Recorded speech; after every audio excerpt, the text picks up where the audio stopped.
రేవంత్ రెడ్డి గారు అదేదో 10% 15% కటింగ్ పెడతా తల్లిదండ్రులను చూసుకోకపోతే అంటుండు కోత పెడతా అంటుండు. మరి రేవంత్ రెడ్డికి ఏం కోత పెట్టాలన్నారు? రేవంత్ రెడ్డికి కోతలు సరిపోవు, కర్రు కాల్చి వాత పెట్టేటట్టు మీరందరూ ప్లాన్ చేసుకోవాలి.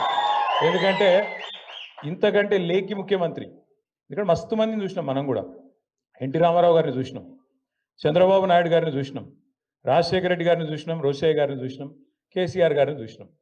ముఖ్యమంత్రి అంటే ఈ మధ్యలో కిరణ్ కుమార్ రెడ్డి ఉండే కానీ లెక్కలో లేడు ఆయన కదా, ఆయన ఆఖరి కిరణం కాబట్టి లెక్క పెడతలేము.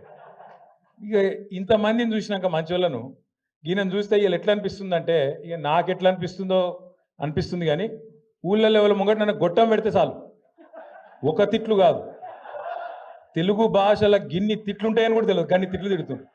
నిజంగా చెప్తున్నా, ఇంకొకడు ఎవడన్నా రేషమునోడైతే ఈ పాటికి ఒక బకెట్లో నీళ్ళు తోడుకొని ఆయన దుంకి చచ్చిపోతుండే. రేవంత్ రెడ్డి కాబట్టి నడిచిపోతుంది. సిగ్గు ఇజ్జతు మానం ఏం లేవు.